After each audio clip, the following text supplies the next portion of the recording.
Oi, Dri, Lari, Rodrigo, Érica, Carol. Só ajeitar aqui pra gente começar. Ai, gente, escrevi Vini Nobre errado. Deixa. Vai ser assim. Esperando o Vini entrar. Enquanto isso, oi, gente, todo mundo. Boa noite. Está todo mundo em casa nesse domingo, fazendo direitinho o papel social.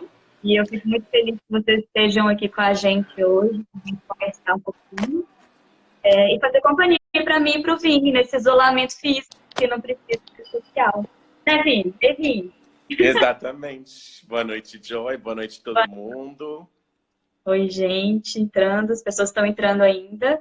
Queria esclarecer que essa live vai ser um pouquinho diferente. A gente não tem um roteiro muito pré-estabelecido, então vai funcionar como um fórum mesmo de perguntas e respostas e debates, uma oportunidade para a gente trocar uma ideia sobre como proceder nesses momentos de crise. E o meu convidado maravilhoso, todo mundo aqui já conhece, eu imagino, é o Vini Nobre. Para quem não conhece ainda, ele é sócio fundador da Troika, que é uma startup de desenvolvimento de professores. E eu não sei se todo mundo sabe, eu não sabia até alguns minutos atrás, que o Vini tem uma especialização em gestão e um mestrado em desenvolvimento de professores com foco em gestão. Então, acho que estamos em muito boas mãos. Olha, eu acho que o que é importante esclarecer, Joy, e eu acho que isso é o que muita gente não está fazendo. Eu admito que eu tenho um bom conhecimento em gestão, uma ampla experiência em gestão, já passei por várias pequenas crises, mas o que a gente vai conversar hoje, assim, é completamente inédito. A minha formação não me preparou para isso. Ninguém. Então, eu acho que isso que é a primeira coisa que a gente tem que estabelecer, assim, esclarecer, é que eu não sou um especialista em pandemia, não sou um especialista em crise. Eu vou compartilhar um pouquinho a minha visão, a minha perspectiva como gestor e o que eu sei de gestão em crise, para que a gente consiga pensar junto mesmo, assim, né? Isso. A gente vai construir junto, né? Pensar em algumas soluções ou formas de contornar mesmo. Acho que é isso, ninguém está preparado, ninguém sabe o que, é que vai acontecer. E isso é uma crise, né? Então, assim, mandem perguntas, comentários e respostas também, quem estiver, para a gente poder construir isso junto. Eu queria começar com uma pergunta, que é, o que é uma crise? Eu acho que esse é um excelente início assim para nossa conversa, porque a primeira coisa que a gente tem que levar em consideração é que a gente está passando por uma crise, né? Uma crise é diferente de um problema na gestão. E muitas empresas ou até mesmo profissionais podem ainda estar agindo em cima disso como se fosse um problema. O que é uma definição de crise, por exemplo, né? Wilcox define crise como um acontecimento extraordinário que afeta de forma diversa a integridade de um produto, a reputação, estabilidade financeira de uma organização ou a saúde e o bem-estar dos empregados, da comunidade ou do público em geral. Essa definição é exatamente o que a gente está vivendo, né? É um acontecimento completamente extraordinário. Ele é algo, Lopes, por exemplo, completa que é qualquer coisa negativa que escape ao controle da empresa. O que está acontecendo é algo extremamente negativo, foge do controle da empresa e não pode ser contido dentro das paredes de uma organização, né? Isso é algo que caracteriza uma crise também. Acho que uma grande assim, diferença entre crise e problema é que normalmente um problema ele pode até ser previsto. A crise ela é imprevisível, né? E com esse evento imprevisível, essa imprevisibilidade, ela provoca um prejuízo significativo. E isso que a gente está vivendo agora é um momento, é um evento que a gente precisa entender como algo que vai gerar, sim, um prejuízo significativo. Pode ser um prejuízo financeiro, pode ser um prejuízo moral, de imagem, pode ser um prejuízo individual, mas muito provavelmente todos nós sairemos dessa crise com algum tipo de prejuízo. Então, acho que determinar que estamos numa crise é muito importante, né? Porque isso vai informar as nossas ações, isso vai fazer com que a gente tome decisões diferentes das decisões que a gente tomaria se a gente estivesse lidando apenas com um problema. Beleza. Então, como que a gente lida com essa crise? Olha, o gestor, numa crise, ele precisa... Joy, uma pergunta genuína. Você está vendo as perguntas que eu vejo? Tem um monte de coisa aparecendo. Eu tô tentando, gente, eu tô tentando anotar palavras-chave aqui para a gente poder discutir depois. Porque, Eu tô assim, falando, eu vejo as coisas... talvez um pouco antes. Que eu quero poder né, falar com todo mundo, mas é difícil, né? Manter o foco nas duas coisas, aí eu preciso da sua ajuda aí. Vamos fazer o seguinte, gente, vamos primeiro fazer essa parte introdutória, e aí daqui a pouco eu abro para perguntas de novo, mas enquanto isso eu estou tentando anotar palavras-chave para poder buscar depois as perguntas. Legal, legal. Uma coisa que eu tenho acompanhado, Joy, nesse período, é que muitos gestores, eles não reconheceram, e às vezes ainda não reconhecem, a ameaça real da crise, né? Então, em muitas situações, os gestores estão lidando, ou estavam lidando, com esse momento como se fosse um problema.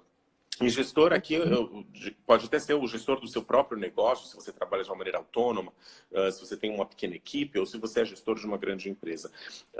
O que é recomendado no caso de fazer gestão em tempos de crise?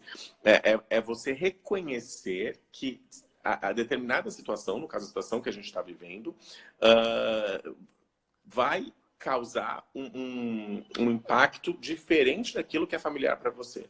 Então, tomar medidas inéditas, tomar medidas que realmente atacam essa situação peculiar, usando o seu repertório, mas não tentando reproduzir coisas que você já viu antes, é extremamente importante. Então, tem uma série de coisas, e eu pretendo, né, nessa nossa conversa, sugerir algumas coisas. Eu gosto muito do trabalho que a McKinsey Consultoria faz, eles publicaram uma série de artigos sobre a crise atual e qual o papel do gestor em diferentes crises e nessa crise atual. E eu queria até compartilhar algumas das sugestões que eles trazem.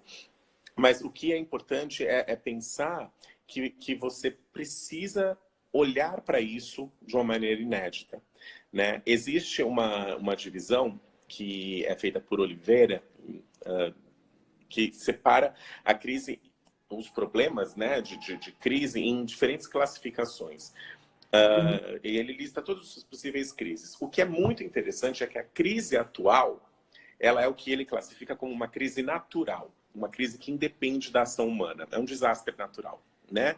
É um vírus, uma pandemia que afetou todo mundo, afetou todas as empresas, mas o que é mais curioso é que a maneira como a empresa ou o profissional vai lidar com essa crise pode trazer outras crises, e isso eu estou observando já. Por exemplo, pode trazer uma crise de confronto, que é uma classificação que Oliveira faz também. O que é uma crise de confronto? É aquela crise que envolve a defesa do direito do consumidor. E hoje, o consumidor, ele se sente no direito de estar protegido pela empresa em quem ele confiou. Então, você pode sair do âmbito da crise natural e chegar numa outra crise, que é um confronto, que é o seu aluno, o seu cliente, virar para você e falar: você está me colocando, está me expondo a um perigo, você está me colocando numa situação que afeta o meu direito como cidadão, como indivíduo. Ou ainda, uma outra crise dessa lista de crises que Oliveira levanta, que é a crise da má administração, que é uma crise que é percebida como um ato ilegal. A gente já tem, inclusive, movimentações de sindicatos que estão abertos para mobilizar professores que forem forçados a trabalhar a partir do dia 23, por exemplo, para fazer ações legais. Então, você sai de uma crise que é uma crise natural e por causa, muitas vezes, de erros de gestão, de tomadas de decisão, você entra em crises de confronto com o seu cliente ou uma crise que é gerada por uma má administração. Então, pode ter um efeito dominó, pelo que você está me dizendo, né? Uma crise, a razão inicial é a crise natural, que foi inevitável, mas outras crises provenientes dessa crise natural talvez possam ser evitadas. Perfeito. E o gestor proceder da forma adequada. Perfeito. Eu acho que isso precisa estar no radar de todo mundo. Seja você um profissional autônomo, seja você um coordenador de escola, um dono de uma escola.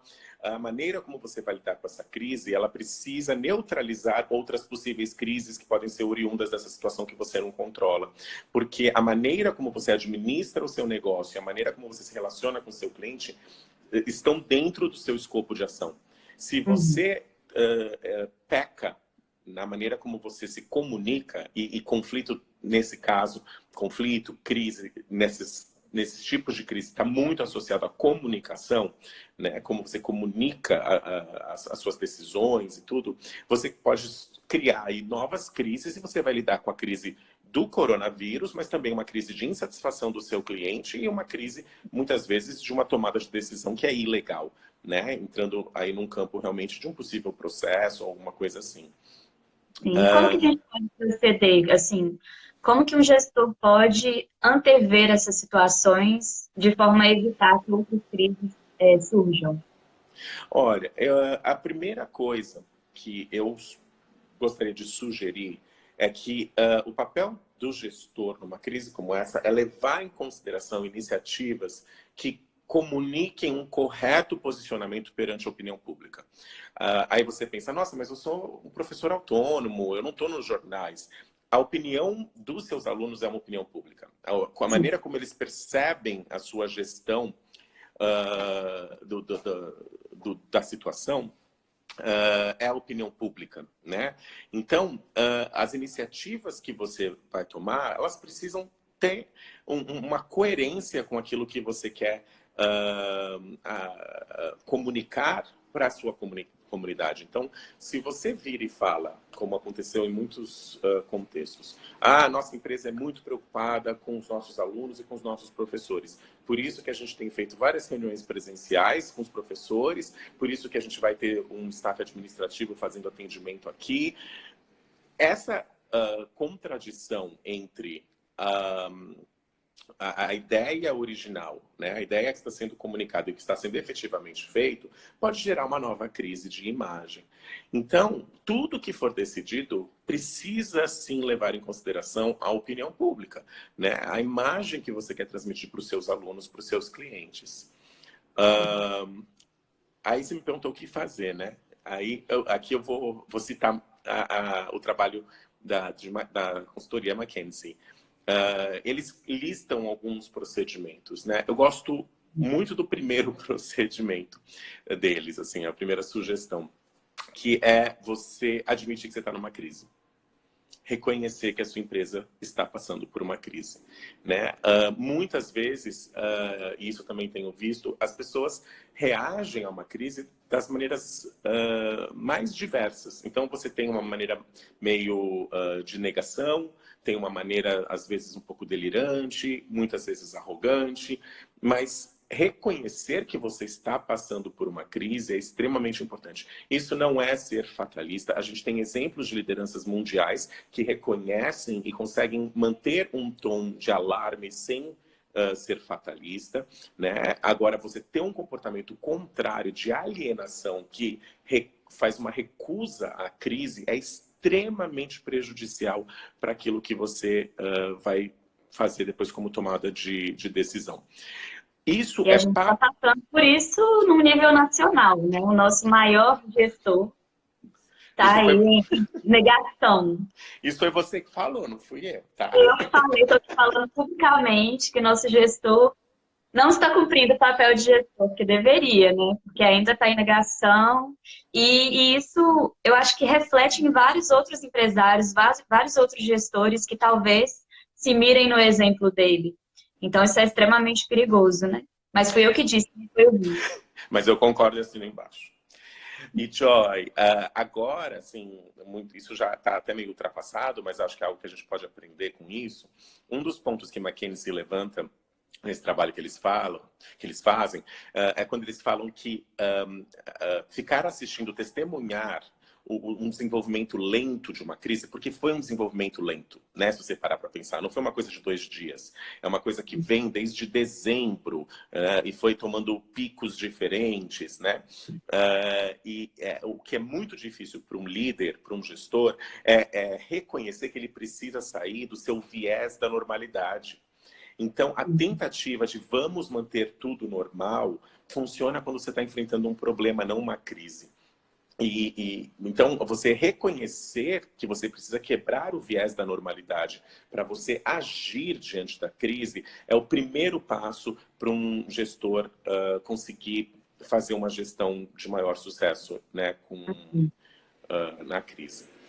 O segundo ponto que eles levantam, que eu acho que é extremamente importante, que durante uma crise real, como a gente já categorizou o que é uma crise, não deve existir um plano de resposta pré-definido.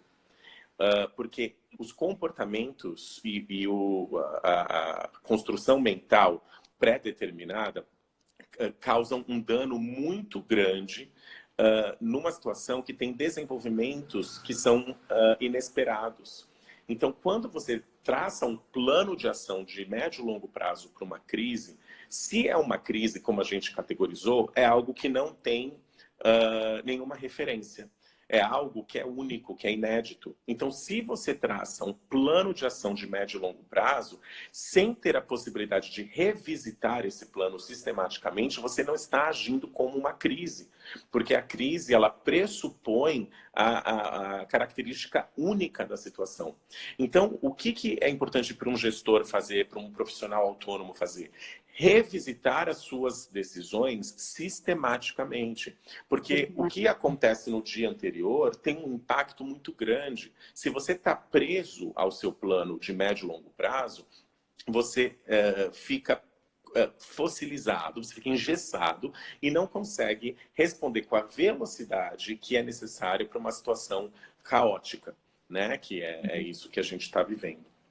Sim, a Deia está falando aqui sobre flexibilidade, então é exatamente isso, né? A gente está sempre aberto, sempre atento a poder revisitar os nossos planos e talvez criar planos de mais prazo, baseado no que a gente vê o que acontece, porque é muito dinâmico. É isso. Isso, exato. Na crise, a gente tem que quebrar aquele paradigma de eu não faço isso, eu nunca fiz isso. Então, por exemplo, eu não dou... Vou dar um exemplo super simples, mas que eu acho que mostra bem. Se você não está com uma cabeça de que isso é uma crise, você pode olhar e falar assim, eu não dou aula online. Eu não dou aula online, não é minha linha de negócio, eu não dou aula online, não vou dar aula online. Você está lidando com isso como se fosse um problema, não uma crise. Então, essa flexibilidade para você mudar paradigmas da sua empresa é essencial para que você consiga sair da crise com um pouco mais de tranquilidade. Se você faz um plano de médio prazo, fala, eu vou fazer isso, os acontecimentos de uma crise, eles não são previstos, não são previsíveis, né? Tanto que a gente tem surpresa dia após dia. Então, você fazer planos de curto prazo e estar disposto a se desapegar do seu plano e revirar por completo a maneira como você trabalha, suas crenças, suas relações, é vital para que você consiga fazer uma gestão de maior sucesso. Né? Sobreviver à crise, né? A Raquel está aqui falando sobre a geração de criatividade através da escassez. E eu penso exatamente nisso, assim, o tanto de soluções que tem surgido para situações que realmente são inéditas, que 2 meses atrás ninguém teria pensado, né? Eu só quero fazer um adendo a isso, que é uma coisa muito, muito particular minha, que eu acho que a gente só precisa tomar cuidado com as soluções um pouco aceleradas e muitas vezes até superficiais que aparecem num período de crise. Né, onde todo mundo vira especialista em tudo. Eu comecei a nossa conversa falando que eu não sou especialista em crise, eu tenho experiências de gestão em diferentes tipos de crise infinitamente menores e eu sou um gestor relativamente experiente. Mas eu não tenho nenhuma receita de sucesso, eu tenho reflexões e possíveis caminhos através de muita pesquisa.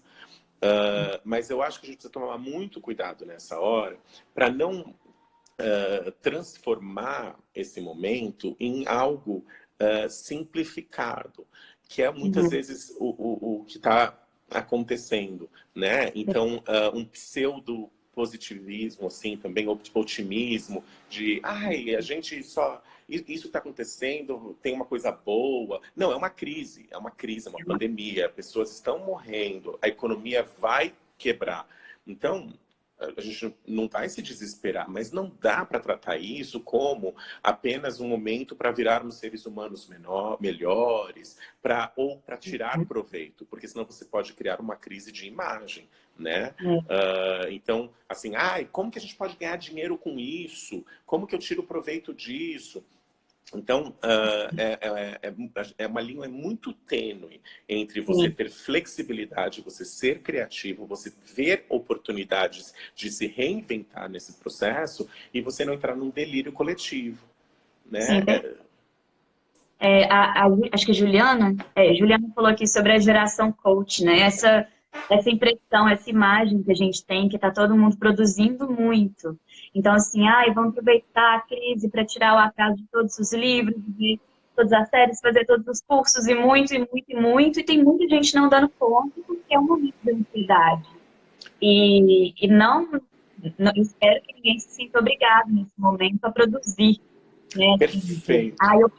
Eu preciso ser criativo, eu preciso encontrar uma solução. Ninguém precisa nada. É ótimo que soluções sejam encontradas e que a gente consiga ser criativo e flexível, mas não existe uma panaceia, né? Não é para todo mundo que vai funcionar esse movimento de produção e criatividade. Então, Vou dar um simples exemplo, Joy, agora que você mencionou isso, né? Eu achei fantástico essa sua reflexão, porque o que muitas escolas estão fazendo, e agora sou eu que estou falando e podem me atacar, não tem problema, é imediatamente assim, virar o ensino presencial para o ensino online e prometendo para o aluno que vai ser a mesma experiência. Não é a mesma experiência. Não é. Vamos começar partindo de um pressuposto de sinceridade e transparência. Não é a mesma experiência. Pode dar os mesmos resultados? Pode. Pode ser tão eficiente quanto? Pode, mas não é a mesma experiência. Uma relação transparente com o seu aluno, ela precisa partir do pressuposto de que o seu aluno não merece, primeiro, a mentira e, segundo, ele não é burro. Né? Então, você virar e falar assim, olha, não é a mesma experiência, vai ser diferente. Vai ser diferente, a gente vai construir junto, a gente vai tentar junto, você vai falar o que você gosta, o que você não gosta, o que é diferente. Porque já que você está acostumado a ter aula presencial e eu estou acostumado a te dar aulas presenciais, como que a gente vai fazer isso? É buscar essa parceria. Né? Inclusive, no estudo do McKinsey, eu vou fazer essa citação sistematicamente, porque é um site muito rico, muito bom, eles falam que uma qualidade importante é manter o otimismo sem exacerbar a confiança, que muitas vezes no começo de uma crise as pessoas exacerbam confiança. E isso pode ser passado na comunicação, virar para um aluno e falar assim, olha, eu estou com tudo sob controle, a gente já vai começar a ter aula online, vai ser igual, vai ser a mesma coisa.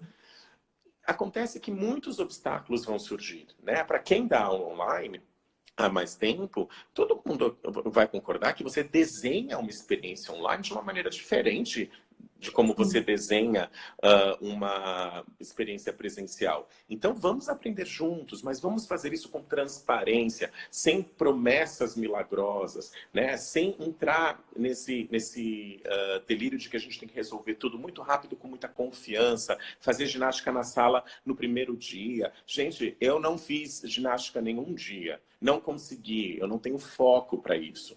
né? E às vezes eu me sinto super culpado. O aluno de vocês provavelmente está passando por uma coisa parecida. Talvez ele não consiga dar continuidade na aula imediatamente, porque ele tem preocupações. Como que a gente consegue mitigar isso sem transpor essa coisa de tá tudo bem, a gente tem que produzir, a gente tem que ficar igual, a gente tem que tirar um proveito disso com a medida certa de quem entende que uma crise é uma crise, não é um problema.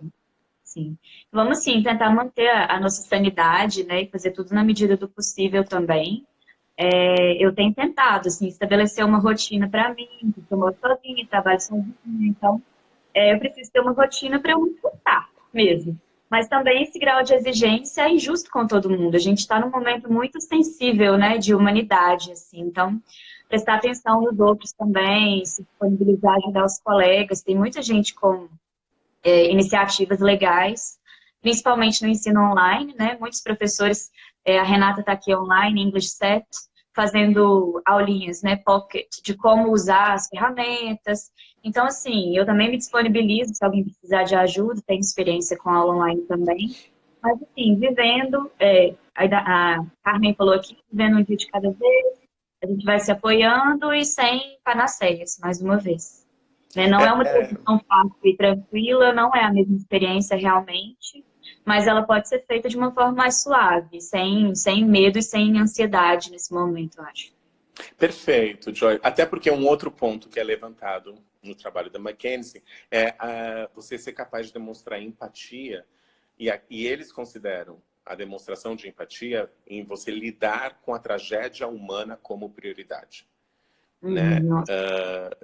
Assim, transformar o que a gente está passando em algo menor é muito cruel.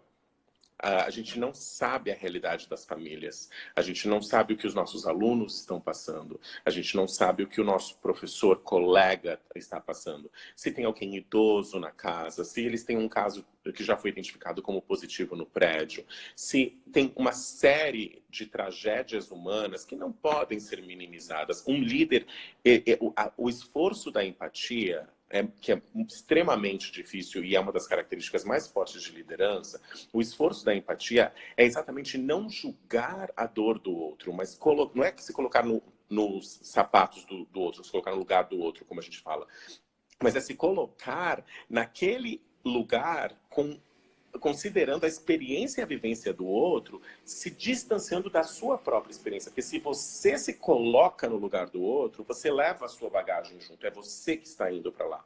A empatia é você entrar neste lugar e olhar para aquilo que o outro está sentindo. Então, tem gente que está chorando, desesperado. Não adianta virar e falar assim, ai, gente, sem pânico, né? Sem pânico, vamos continuar trabalhando. Isso é falta de empatia, né? Então, a tragédia humana, ela vem em primeiro lugar. Então, o que eu posso fazer para diminuir a sensação do meu cliente, o meu cliente seja interno, seja o meu cliente externo, diante deste momento de dúvida, de tragédia? Eles listam algumas perguntas que são perguntas que eu mesmo me fiz, que é: eu vou ficar doente? Será que eu vou sofrer nesse processo? Será que alguém da minha família vai ficar doente e vai sofrer nesse processo? Se isso acontecer, como que eu vou lidar com isso? Como que a gente vai conseguir espaço num hospital? Né? Quem vai cuidar de nós? Então, todas essas perguntas, elas estão sendo feitas pelas pessoas das mais diversas maneiras. Então, criar um diálogo que parte de um lugar de empatia é fundamental para a gente fazer uma gestão melhor dessa crise. E não só buscar as soluções rápidas, simplificadas, pasteurizadas para a vida que segue. Gente, não é a vida que segue. A vida vai seguir. Mas a gente primeiro precisa lidar com a crise, né? É uma crise fora do normal, né? Historicamente.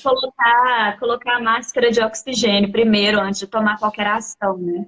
Porque a Ana Vicente falou aqui mais cedo também, que se a gente já começa a milhão, sem ter tempo para respirar, daqui a pouco ninguém dá conta de fazer mais nada.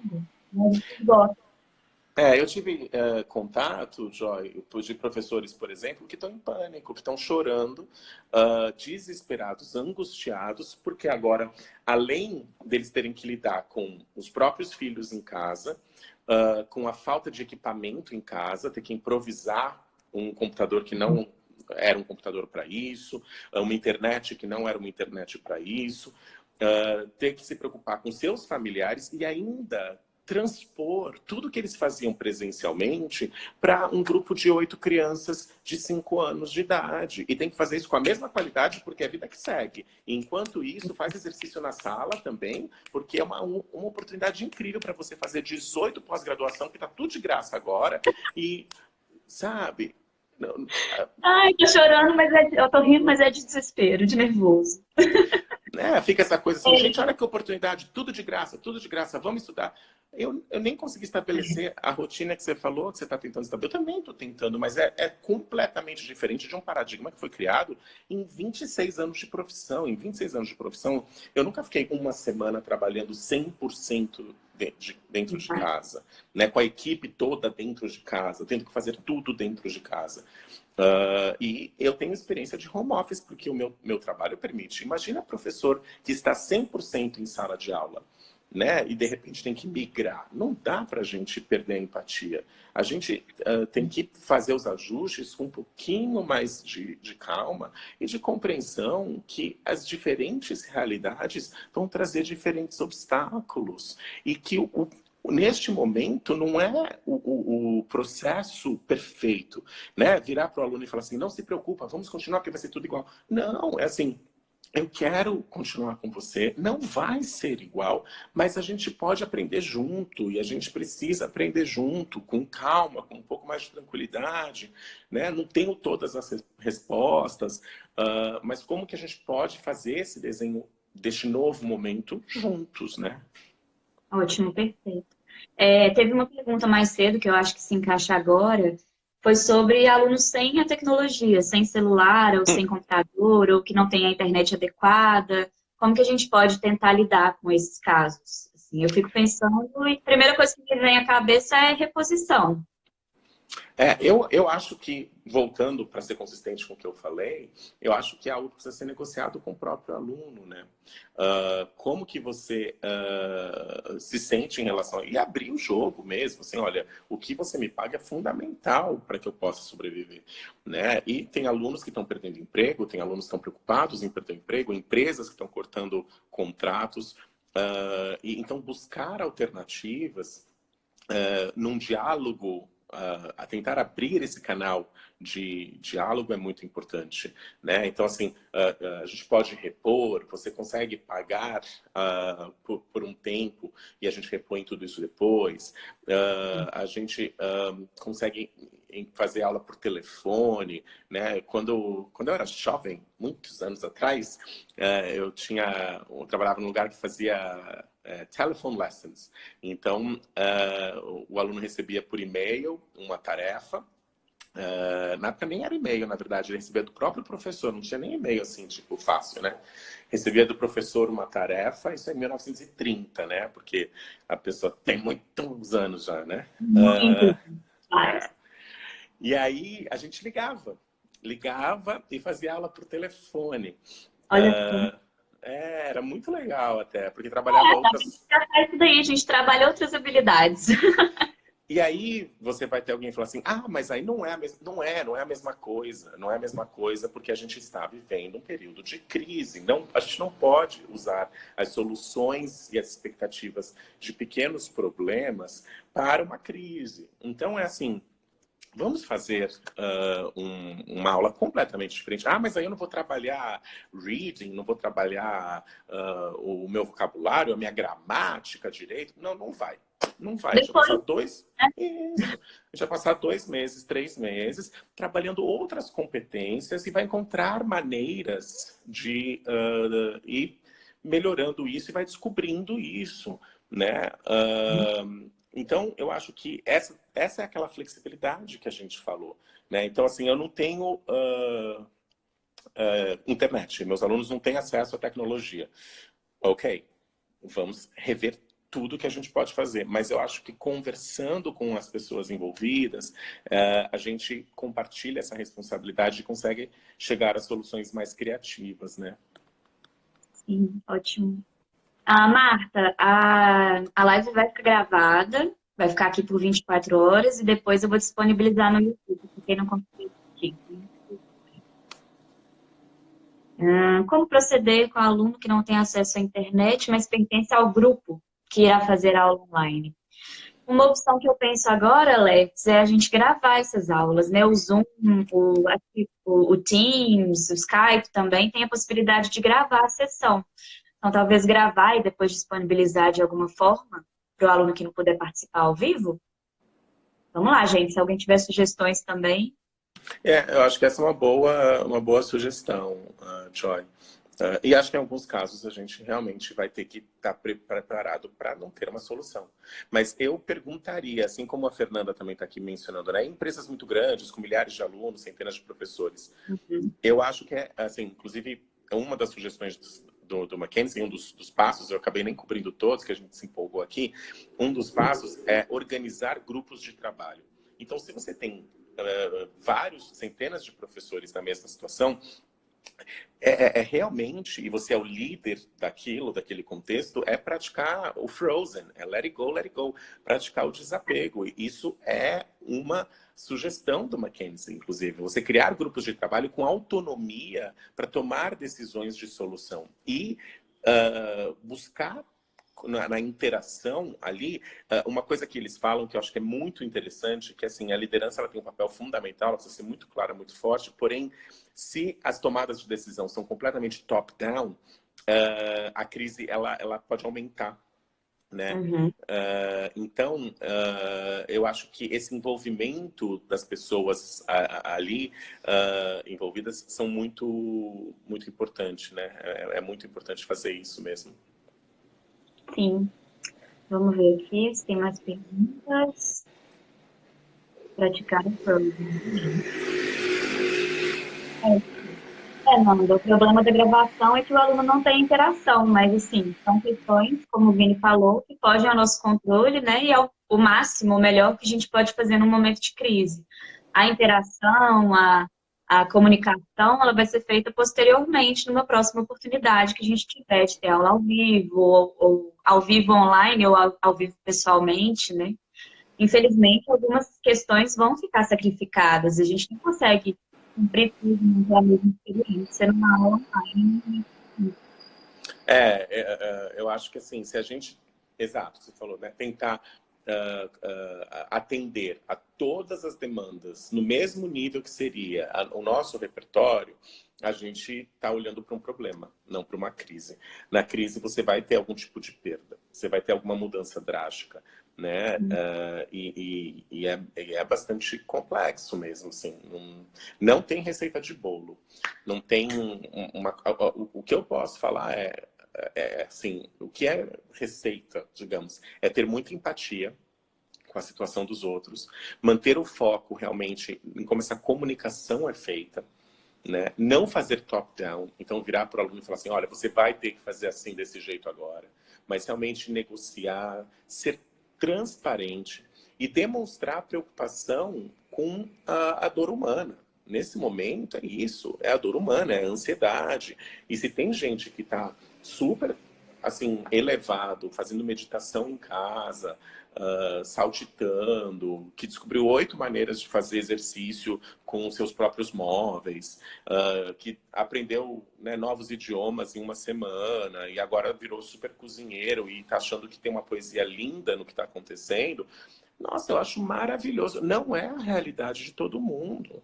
E a empatia é exatamente achar que as pessoas têm o seu direito de, com a sua experiência de vida, com a sua vivência, com o seu repertório, ter sentimentos e ações diferentes dos nossos. Se a gente tenta impor para todo mundo a solução que cabe a nós, a gente está exatamente quebrando a regra básica da empatia. Se eu vir e falo, gente, vamos que é fácil, vamos que é legal, vamos tirar o melhor disso, olha só o que eu estou fazendo. Né? Isso não é empático. Não é. E se tem uma coisa que este vírus, né, está fazendo com que a gente reflita, é exatamente a questão da empatia, né? Porque é um vírus que se propaga na falta da empatia. Então, quando as empresas mantêm todo mundo trabalhando até o último minuto, é porque não tem empatia. E com isso o vírus se propaga, porque é um vírus que fica lá quietinho durante dias. Então, virar e falar assim para agora que foi uma ordem geral, que veio de cima, que o governo mandou a gente fechar, a gente vai fechar porque a gente tem uma super consideração com os nossos funcionários. O governo mandou fechar porque chegou num ponto extremo. Então, o Nada vírus... ter esperado chegar nesse ponto extremo, né? E as empresas que têm autonomia não precisam chegar nesse ponto extremo também, de esperar uma ordem de cima. Perfeito. E a gente precisa agora mesmo é isso, é pensar nessa empatia. E parte dessa empatia é exatamente validar a ansiedade, a angústia alheia. Né? Tem muito coach de autoajuda, assim, sabe? Coach de autoajuda. Eu sempre tive uma coisa, né? Porque o que é muito fácil você virar e falar o que o outro tem que fazer e sair andando, né? Na verdade, isso falta empatia. Né? Então, dá uma lista de coisas para as pessoas fazerem e simplificar esse processo é muito irresponsável. Isso não é gestão, isso não é olhar para isso como uma crise. Não tem como ser prescritivo nesse momento mesmo, né? E isso me faz pensar numa pergunta que veio lá no início. Desculpa, eu não anotei quem fez essa pergunta, mas falando sobre a animação dos alunos quando estamos inseguros. Quando a gente não consegue levantar o nosso ânimo e a gente está em pânico e a gente está ansioso, como é que a gente faz? Como é que a gente trabalha motivação, que é o seu tópico preferido? Eu gosto de falar motivação. Para mim, Joy, eu acho que assim, nesse momento a gente tem que fazer um ajuste de expectativa, em primeiro lugar, né? E é encontrar um propósito. E eu acho que compartilhar, né, com os nossos alunos que a gente vai fazer um esforço para manter atividades, mas não a normalidade. Eu acho que isso que é muito importante, porque se a gente tenta convencer as pessoas que a gente tem que manter a normalidade, isso quebra um dos pilares básicos da motivação, que é o propósito. Porque se o seu propósito é manter a normalidade em condições anormais, você vai ficar desmotivado. Então, o seu propósito, ele precisa ser revisitado. Ele não pode ser atrelado a manter a normalidade em condições que não são normais. Então, a gente tem que encontrar outros motivos para manter o contato, para continuar estudando, para continuar aprendendo, de novo, de uma maneira transparente, para que esse pilar não seja completamente destruído, né? E talvez revisitar essa dinâmica de trabalho que a gente vai encontrar para desenhar aulas completamente diferentes com os alunos. E eu não vou usar, porque eu acho que já está muito chavão, essa coisa de a oportunidade. Eu acho que agora é uma coisa meio que, assim, de quase que sobrevivência. As oportunidades, a gente só vai perceber o que foi oportunidade mesmo depois que passar. Porque agora tem um monte de ideia, um monte de coisa. Olha que oportunidade incrível. A gente não sabe se é oportunidade. Porque a oportunidade, ela tem que, para ser oportunidade, ela tem que perdurar, né? Então, a gente precisa olhar para a crise e pensar em maneiras de passar por essa crise com novos propósitos. Agora, a normalidade, isso é regra teórica, ela é utópica, porque não está normal. Né? Se alguém virar para mim e falar assim, não, mas isso daqui é normal, so sorry, você... Se alguém estiver pensando na normalidade, na verdade, vai entrar em concordância com o pensamento de quem está gerindo esse país. Não, mas e além disso tudo, é uma pessoa que vive não sei onde, né? Porque eu estava olhando pela minha janela hoje e era The Walking Dead, assim. Não tinha um carro, não tinha, graças a Deus, inclusive, né? Não tinha um carro, não tinha uma pessoa na rua, que bom. Né? A gente está no pior período agora, realmente, o período mais crítico, todo mundo sabe disso. Mas isso já não é normal. Então, se eu quiser transferir isso para a minha aula, Falar, gente, olha, a aula vai ser normal, a aula não vai ser normal. A aula vai ser muito diferente.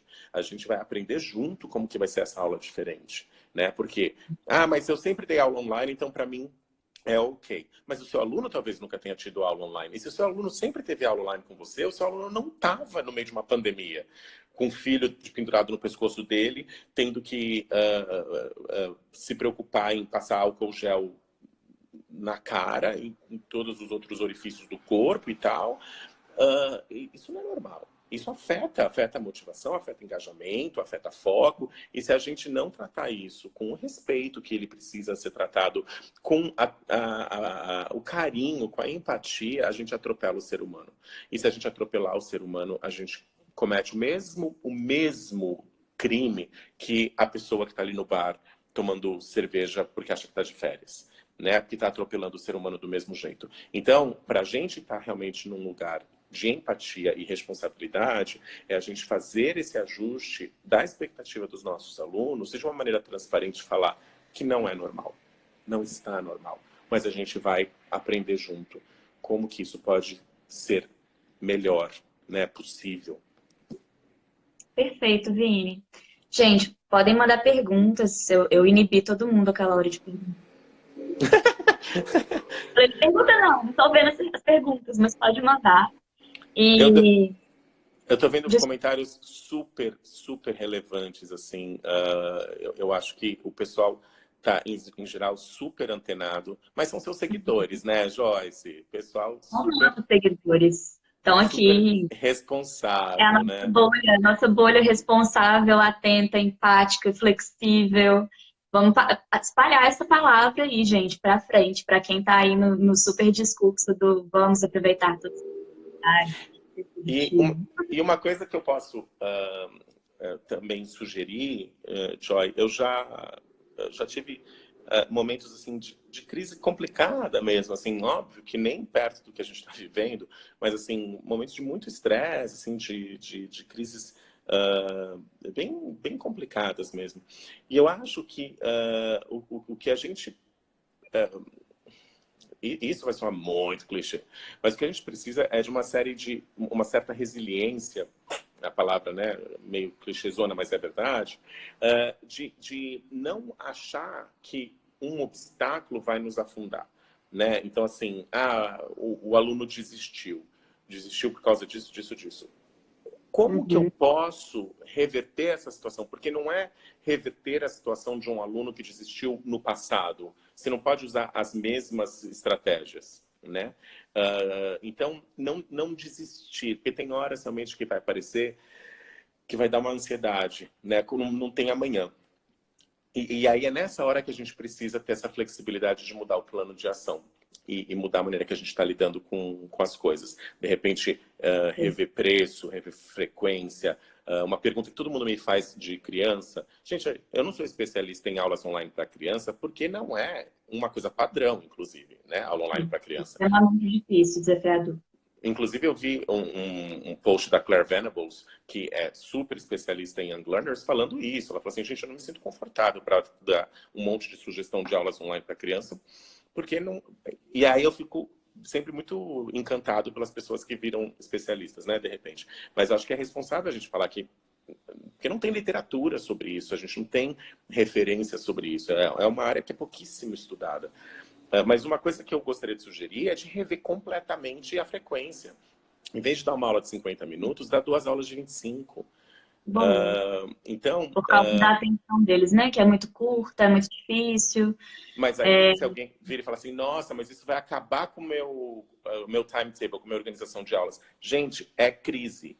Crise exige essa flexibilidade. Então, vira o negócio de cabeça para baixo. Durante esse período, em vez de você ter uma aula de 50 minutos, vamos fazer 2 aulas de 25, por exemplo. Eu te interrompi, desculpa. Não, eu estava tentando ler os comentários aqui também. A Renata está falando sobre a Claire, que ela tem postado muitas coisas sobre isso. E alguém...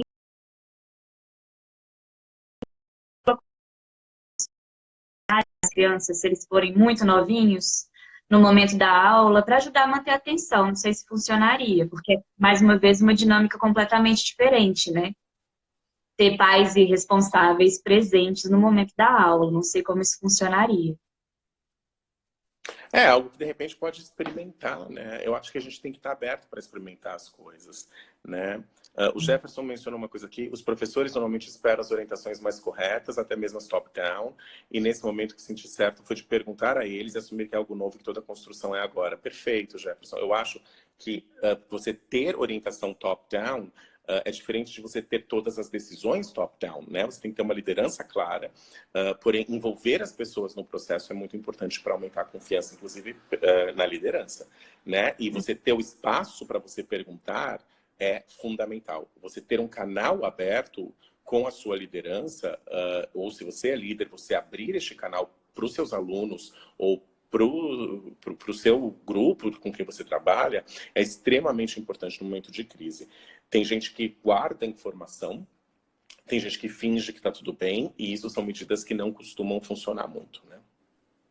Sim. Estou vendo aqui comentários de pessoas que trabalham com crianças, falando exatamente do apoio dos pais e de aproveitar para criar uma experiência familiar com o ensino. Tudo é experimentação. Então, a gente pode ver se funciona, pode ser que seja uma surpresa boa, né? O envolvimento novo da família. E a Carol da Indisa perguntou aqui sobre questões legais da idade de Very Young Learners. Eu não faço a menor ideia, Carol. Não sei se Vini faz. Não, não sei, porque é algo que, por exemplo, nunca, exatamente, né, característica de uma crise, é algo que nunca foi parte do meu dia a dia, né, Ótimo. as A gente questões pode procurar legais. saber, né? Talvez trocar uma ideia com quem trabalha já com Very Young Learners e ver essas questões legais. É importante também. O Heller perguntou lá em cima o que seria melhor para colégios e language centers: migrar para online, para continuar os syllabus, ou oferecer atividades para manter contato com o idioma. Ótimo. Heller, eu realmente não sei te responder, porque, de novo, vai depender do contexto, vai depender do que faz sentido para a comunidade de aprendizagem onde você está. E ter a flexibilidade de rever isso, né? Então, muitas vezes você pode tomar uma decisão e perceber no meio do caminho que ela tem que ser revista. Isso vai ser muito importante, porque a gente não tem noção de quanto tempo isso vai durar. E você implementar uma coisa agora, determinando a duração dessa solução, é extremamente preocupante e perigoso, né? Você virar e falar assim: não, eu vou fazer isso porque isso vai durar 2 meses, ou isso vai durar 6 meses, ou isso vai durar... Então, conseguir ter momentos de revisitar a sua estratégia e antecipar o máximo possível o impacto dessa estratégia diante das novas informações que você recebe, é muito importante. Então, em alguns contextos, faz mais sentido você tentar migrar para o online e dar continuidade. Em outros contextos, faz mais sentido você cancelar tudo, dar férias, antecipar férias, porque isso é possível. Em outros contextos, é melhor você reinventar o curso e manter algum tipo de contato. Mas isso depende muito do contexto, e ninguém pode determinar para os outros o que fazer. Isso a gente faz quando você tem um problema. Quando você tem uma crise, não tem ninguém que é autoridade em pandemia de coronavírus no ano 2020 em educação. Ninguém pode olhar para você e falar: é isso que você tem que fazer. Você tem que chegar nessa conclusão junto com a sua comunidade. E lembrar o que foi discutido lá no início, né, de que as soluções elas precisam ser mais a curto prazo, porque ninguém faz ideia do que vai acontecer. A gente precisa ser flexível na proposição de soluções também. Então, pode ser que eu resolva dar aula online para as minhas crianças e daqui a uma semana eu fale: não vai ser assim que vai funcionar da melhor forma. E eu conversar novamente com os pais, propor uma outra solução, um adiamento, e depois tentar de novo. Estamos aí, no laboratório, laboratório de educação em tempos de pandemia. E vai ter resistência dos pais e dos alunos? Claro que vai. Assim, não estou falando que você vai sentar para buscar soluções e vai ser super fácil. A gente está passando por uma crise, nada vai ser fácil. Mas eu acho que você não impor soluções milagrosas, repetindo receitas de outras pessoas ou de outros momentos, sem ter a flexibilidade de revisitar isso sistematicamente, é complicado. Eu acho que esses são alguns possíveis caminhos para que você consiga fazer uma gestão um pouquinho melhor de crise, né? Ótimo. A gente está encaminhando para o finalzinho, faltam 5 minutos.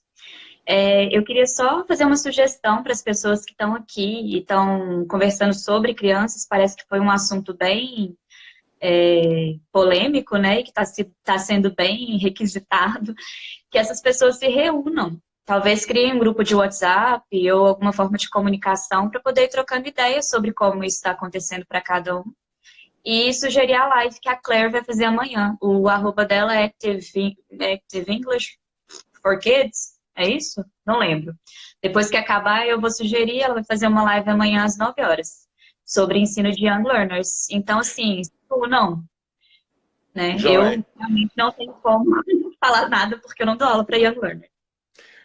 eu queria só acrescentar uma coisa que foi um comentário que eu li aqui, que eu acho que eu só queria terminar com isso, a minha participação, que é assim, sejam generosos com vocês, né? Não tem que acertar de primeira. Se tem governos e parte da gestão de crise, de novo, está na literatura de como lidar com crise, é você perceber os seus erros e que aceitar que haverá erros. Tem governos que estão admitindo o seu erro. Né? O governo do Reino Unido admitiu que a primeira medida que eles tomaram em relação ao vírus não foi a melhor e estão repensando a estratégia. E numa situação muito mais complexa que envolve vidas de várias pessoas, assim, questões econômicas e políticas gigantes. Então, você reconhecer que você errou é ok e é fundamental nesse processo. Então, sejam generosos e carinhosos com vocês. Ninguém tem obrigação de acertar agora. E se alguém vier para vocês com uma solução e junto com a solução a cobrança de que você tem que acertar, porque se você não der certo porque você não entendeu essa solução que foi criada, vai para o outro lado, porque isso não é empático e isso não é gestão de crise. Sim. Alguém mais tem alguma pergunta, algum comentário para a gente finalizar?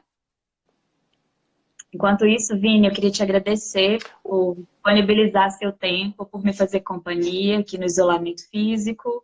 Da próxima vez a gente toma um vinho também.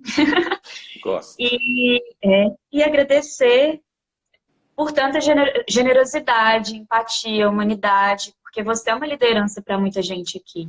Então, a gente consegue encontrar conforto assim, nas suas palavras e entender que é um momento de pensar fora da caixa, mas também de acolher os nossos sentimentos, porque está todo mundo vivendo uma crise,